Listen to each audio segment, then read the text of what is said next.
Hey everybody, how's it going? Welcome back. We've made progress on the Bad Idea Saw 278 XP. This is the saw where I'm just doing silly things for the sake of doing them. Whether it'll work or not, I have no idea. And we'll go through this journey together. It is a beautiful, sunny fall day. Gotta soak in the rays while I can because I'll be stuck inside for the next, 3-4 months.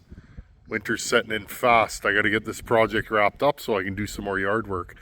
Anyhow, friends, let's get to the tailgate of the old Project Cummins. I've been driving this thing. It's nice. I like it. It's not as cool as my 7.3 Power Stroke, but it'll get the job done. I'm a character kind of guy. I like the 7.3. This thing's kind of modern and smooth. But anyhow, today's video, let's mock up the final assembly. Before, I want to make sure all the odds and ends are done, because sometimes you hit a snag and I don't want to be filing and grinding on parts after I have everything glued together. So let's fit up a intake carburetor, air horn, top cover. I cut a new piston. I think it's where I want it, but we'll see. And I adjusted the squish today. I am at 0 squish, meaning the piston just touches the combustion chamber. I am going to attempt to set the squish with my sealing ring, which will be a piece of solder. I hope that works. It should. I know Scotty's done it, so he told me to try that. I'm going to try that. Anyhow, let's get to the tailgate and start assembling this thing. I dug through my parts stash and, well, let's have a look at what we got here. Okay, here is what's left of the saw, or kind of where we're at. Maybe I'll move you guys even closer. Right here. Maybe I'll get you a little more height on the situation. Okay, so this bottom end is a 61, an early 61. I know it's early. Well, not super early, probably mid to late 80s. I think they made that saw into the 90s. It has a fine thread clutch here, but it has the separate mount for the seal. Okay, so that's old style. I haven't done a lot of 61s on the channel. I'm just going to get rid of this stuff and make it look a little more presentable. Again, I didn't pick this because it's the cleanest. I picked it because it's one that I had. Okay, I'm not even going to say that I'm going to use this crank. I might not. Friends, there is, I think, 5 different clutches and 5 different flywheels. This is a single piece ignition saw, or a 2-piece ignition saw. Okay, so this is old style. They do have a 1-piece ignition. The other thing is top covers. I have more old style top covers than new style. Okay. I fished this thing out for one of my parts saws. It's a 266 XP top cover. Likely I'll run this, but again, I do have gray tops and white tops. I might throw a white top on this. I'm not sure if my air filter setup will allow that though. There are variances in these. You can make most things work with most other things. You kind of got to build it as a package though. Okay. I cut a new piston today. I did a slight taper on the top. Okay. Just a slight taper.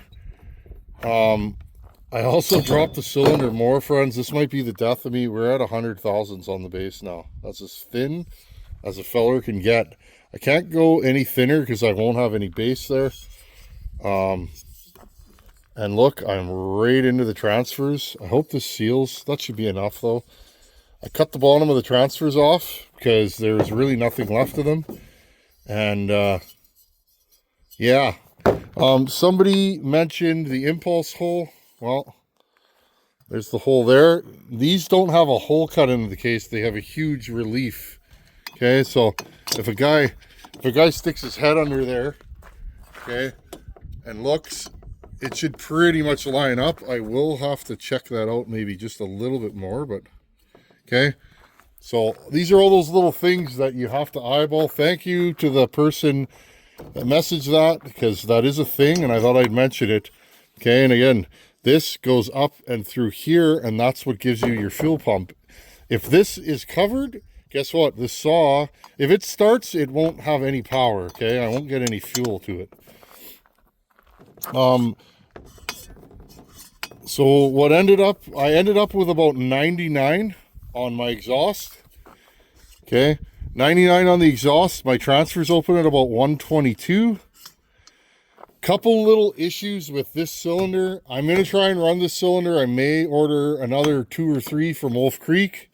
Again, guys, if you like these projects, please go to wolfcreek.com, wolfcreeksawshop.com. Give Ryan a shout and give him your business, friends. He makes all this stuff happen. If I need parts, he's my parts guy. Okay, so this is a Meteor piston, 260 or 066 Magnum piston. This is a 288 cylinder. This is actually a Meteor cylinder with a Meteor piston. So another thing I did, I fitted my piston, so it got a little more slop in it, which is what I wanted for this build. It was too tight. My piston protrudes below the skirt a little bit. Now, here, I'll show you guys. It is tapered down in here. And what I'm finding is, if I have this long enough to cover the piston, I'm hitting that taper because my bore is so much bigger. And just how I've dropped the cylinder so much, everything's thrown out of whack. So my piston goes past the bottom. I cut a good taper right here. You guys can see that. Okay. I'm hoping it doesn't get hung up, but that's what we're dealing with. I did run a hone through this thing. This thing's really top heavy now. I cut about 70 thousandths off the bottom to get my intake timing. I think I went a little far, friends. Not gonna lie. My intake is at 154 right now. I wanted 148. I went too far this morning. Oops. We're gonna try it like that though, and if it doesn't run good, then I need to make a new piston. Okay, what are we doing today? Well, I want to set up my carburetor. Okay, now this is the wrong carb for this setup. This is a 163A carb, and I know that because it has a idle screw right here. You guys can see that. I'm going to turn that way out so it's not in the way. This is a Tillotson, what do we got here? 234B. This is about a mid series carb. Large bore. This has the, I believe it's a 18 millimeter bore in it. Okay. This is off of a late 266. I don't think it'd be 268. Okay, let's start our assembly. Again, look how short this thing is now. We've done a lot of horrible things. I want to make sure that this all works before I glue anything together. Okay, I'm going to screw all these down. And these are little studs I made from 1/4-inch stock. Threaded them with a top or with a die and a die holder. The threads are fairly concentric. I wish I could single point thread on my lathe. I don't have the change wheels. One reason why I would update my lathe is it's not a quick change gearbox lathe. It's a change wheel lathe, and I've never had a full set of gears. I looked for years to find gears. My lathe is a 1950 Colchester Master. Getting hard to find parts. I found a full set of gears. A full set of change gears was going to cost me more than replacing my lathe. Only available from England. So I opted years ago. I might have to look back into that, but again, these studs are super tight in here. I might want to change my studs up. Just making sure that this thing's going to go all the way down.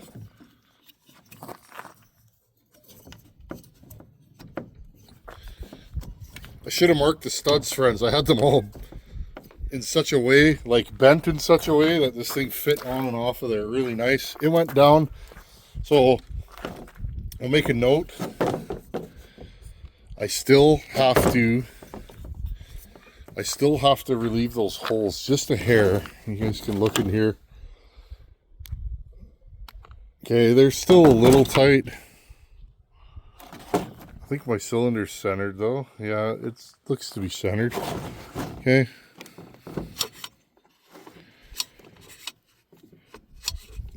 Okay, and this is a little tight because again, I still got to relieve my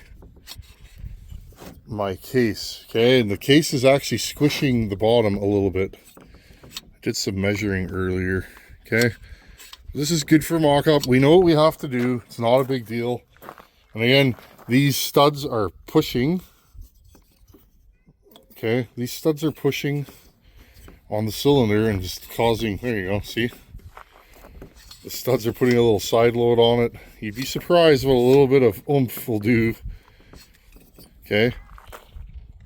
Next thing I want to do before I get the top on, I haven't mocked any of this up.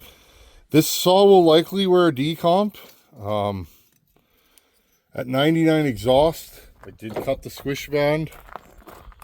Okay. I cut a nice narrow little squish band in here. I don't know if you guys can see that. Okay. And then I tapered it up from the squish band and into the combustion chamber. This saw has a very, very small combustion chamber now. If you look at a factory combustion chamber for a 272, it's quite a bit larger.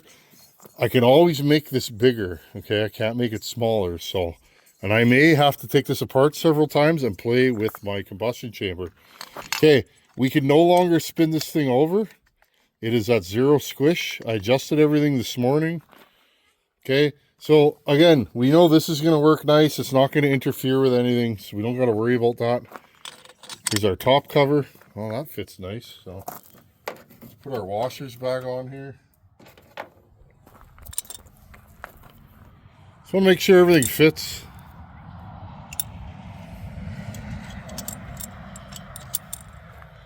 Okay, you got 4 nuts here. Wow, that's the 4th car that's driven by today. This is full of traffic. Normally you get the church traffic on a Sunday morning. You know, and then everybody comes home at noon. But yeah, not a lot of traffic out here, friends. Not a lot at all. Okay, let's put these nuts on here. Another thing I checked to make sure the spark plug's not going to hit. It's close, but it's not going to be an issue. Top cover. Top cover fits, friends. And when I cinch everything down, those castle nuts. Okay, so this is going to look like a factory saw. It really is. That's my whole idea. I checked out my flywheel earlier. I machined it down. That's going to fit. Okay, now let's talk about carburetor intake. Move you guys back here a little bit. This is the carburetor I'm going to use. Okay, I think this is going to work. I don't know because, again, I've never done this. It's an air horn off a 266. It's not an early 61. It's not, it could be a John Surratt air horn, but I think it's probably likely a 266. I bought up a lot of 266s back in the day. I'd buy more, but it doesn't seem like there's many left around here. Okay, this is a 288 intake. And these are 288 screws, I believe. Again, I'm not exactly sure. Okay, let's see if this fits lengthwise. Now, I already see an issue with this. See if we can do it top down. Again, I've never done this before. I think my air horn is going to be too deep. Okay, I'm going to modify this air horn. I'm going to cut this back mounting tab off. I usually don't use those anyways, and likely this is going to hit the bottom of the airbox anyways. Give me a second here. I'm going to cut it off with a hacksaw. Okay, I have tons of these things, so no big deal. I have a bag of them. Okay, Now, when you're putting these together, I usually put the carburetor intake air horn on before I put the cylinder on. That's usually my standard go-to move. Okay. Gotta get rid of this. That's not gonna work.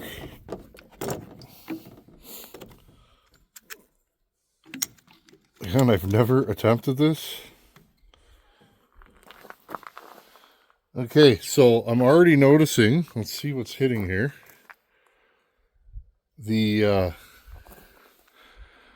carburetor hitting or the air horn? No, it is the air horn hitting.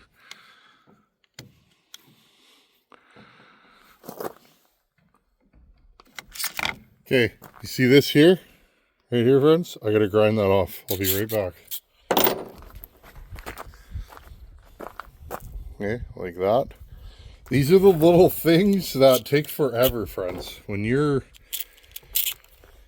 building one of these silly saw projects that you have no idea the outcome, it takes a while. It really does. I enjoy it. Okay, let's see if this fits now. Now, if this doesn't work, I'm gonna have to cut a hole. I'm gonna have to cut a hole in the case. Now, this already is going to be a nightmare. It is so tight in there. Yeah, I think this is going to work. Okay, so I'm going to take this cylinder off and I'm going to bolt this intake and carburetor to the cylinder and then put the cylinder back in, because this is not happening at all. Give me a second here, friends. Okay, so put your carb on like that. Now, I will mention something. Doing a lot of machine work to this chassis is a pain. Can end up with carb screws that hit the base here, so just be aware. Machine work sometimes is not all it's cracked up to be. Okay, put that back down.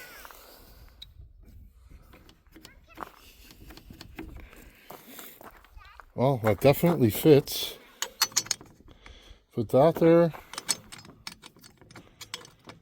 And this, 4 washers. Again, so if I need to work on the carb on this saw, I might not be able to unless I pull the cylinder.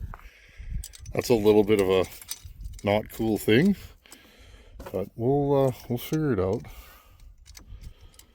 Okay, the idea is I want this thing to look factory if possible. I don't know if that is possible, but that was my plan. I want it to look like a sleeper. I want it to look like a 266. In fact, this thing will look factory. You will have no idea unless you see the head studs. It'll take a pretty educated person that knows this chassis of saw to know that this is anything but a stock saw. Okay, I'm gonna bring you guys right in here. Here's the main thing for me. When you're doing these kinds of mods to saws, stuff like this. Okay, look, full throttle. Okay, like there's other saws I've tried to put heads on and I can't get a throttle that's reliable. Okay, and here's the nice thing. Yeah, there's no hole here, but look, I can adjust the throttle easily. Yeah, I'll have to take the top cover off. Choke. Another reason why I like this chassis, they're so easy to work on. Okay, there you go. We have choke, throttle, air filter. I'm looking for a taller piston. Does anybody know? I've looked at everything that's 54 millimeter with a 12 millimeter wrist pin.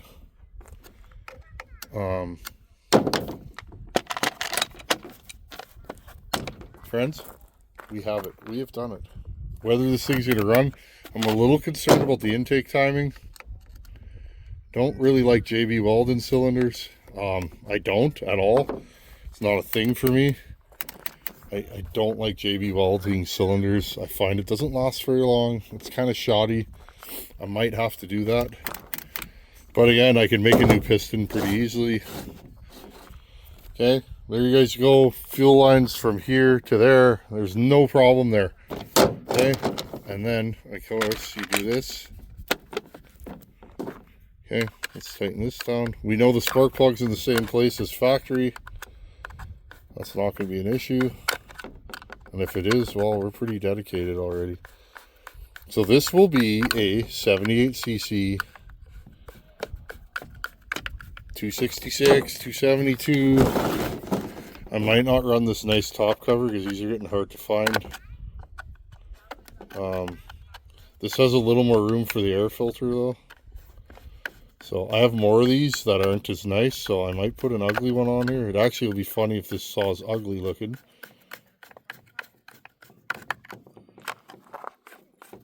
So I would say that when this thing's done, I guess worst comes to worst, I can machine grooves, or I can machine the top of that plate down so that I can make my studs shorter. Because I know it's touching. It is, friends. Oh, no, it's not. Is it? No, it's not. I don't think it is at all, actually. Look at that. That's pretty cool.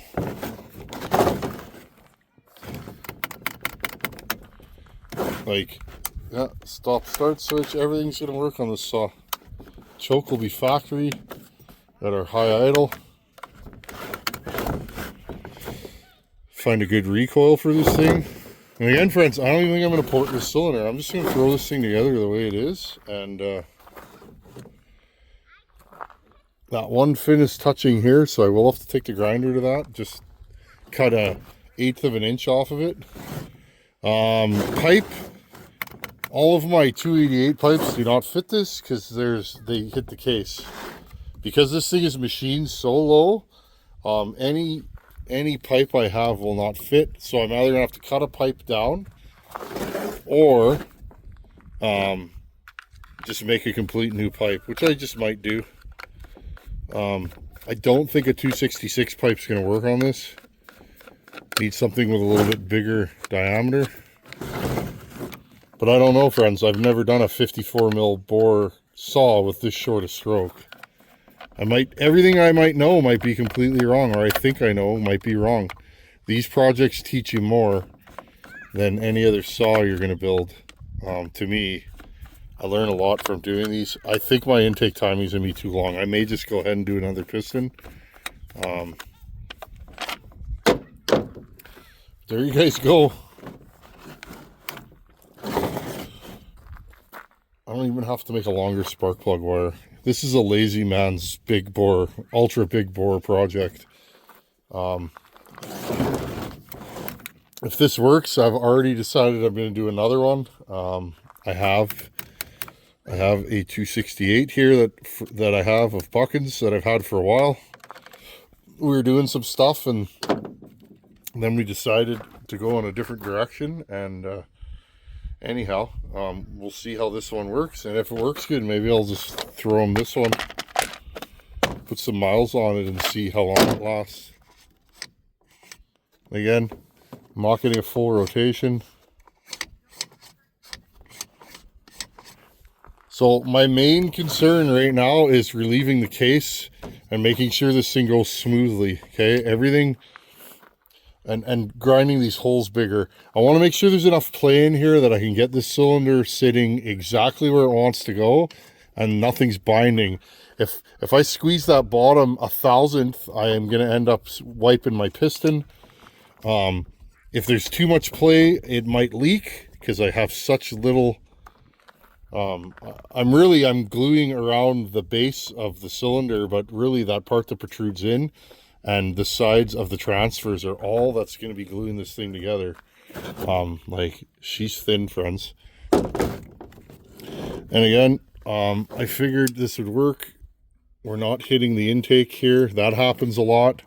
272 cylinders, you will hit the intake on there. I've had that happen. But all in all, friends, it's a bad idea and it just keeps getting worse. I love it. I think we might have something here. Also, friends, I want to mention something. I have more work to do on this piston. It's a little tight on the connecting rod. I grenaded my Fordham this morning. The shaft, I blew up another shaft, friends. I caught it in my shirt.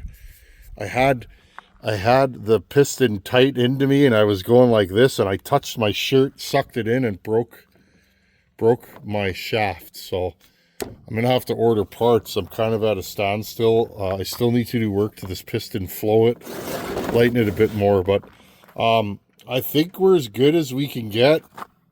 I'm gonna do a bottom end.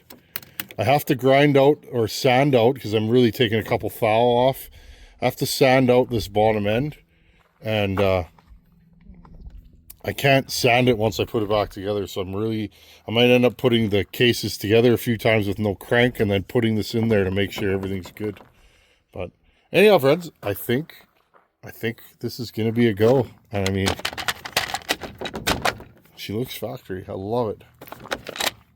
Thanks, Scott Wilson, for all your help, buddy. I appreciate you. Scotty's been helping me with this project. He's done a few of these. He has one of these with a 266 top end on it, a big bore though, I believe. His definitely is pretty crazy. Anyhow, awesome. Well, what do you guys think? You think this thing's gonna run? I don't know. I think it will run. For how long, I have no idea. I really got to concentrate on my piston and cylinder base to crankcase fitment. I got to get it right because you could feel it, friends. It's just... And also, when you're machining, when you're doing that 90-degree, make sure that there's no little divot in the corner, which is hard to do when you have a cylinder base that is so thin. If I cut in too much with a divot, I might end up cutting that bottom of the cylinder off. So I gotta make sure that's not a thing. Sometimes when you machine down, you'll end up with a little break in the corner where the base meets that part that protrudes, and you end up with a little tight spot. So likely that's what I'm going to be removing on the cylinder. But anyhow, friends, thanks for watching. Take her easy. See you in a couple days. Later.